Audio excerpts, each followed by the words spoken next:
ఈ నెల 5న AP CM Chandrababu Hyderabad రానున్నారు. సీఎంగా బాధ్యతలు చేపట్టిన తర్వాత తొలిసారిగా హైదరాబాద్కి చంద్రబాబు వస్తున్నారు. దీంతో తమ అధినేతకు గ్రాండ్ వెల్కమ్ చెప్పేందుకు తెలంగాణ తెలుగుదేశం నేతలు రెడీ అవుతున్నారు.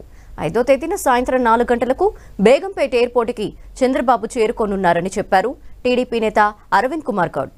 ఈ నెల 6న ఇరు రాష్ట్రాల సీఎంల భేటీతో విభజన సమస్యలన్నీ ఓ కొలిక్కొస్తాయని ఆయన చెప్పారు. 10 ఏళ్ళు అయిపోయింది. మరి ఇది ఒక మంచి శుభ పరిణామం. రెండు రాష్ట్రాల ముఖ్యమంత్రులు కలవటం, ఉన్న సమస్యలను సామరస్యపూర్వకంగా, ఇంతకుముందు ఉన్నవాళ్ళు అహంతోనో లేకపోతే గర్వంతోనో వాళ్ళు కొంత ముందరకు రాకుండా ఏదో ఇబ్బందులు పెట్టినటువంటి పరిస్థితి మనందరికీ తెలుసు. అట్లాంటిది ఉండదు.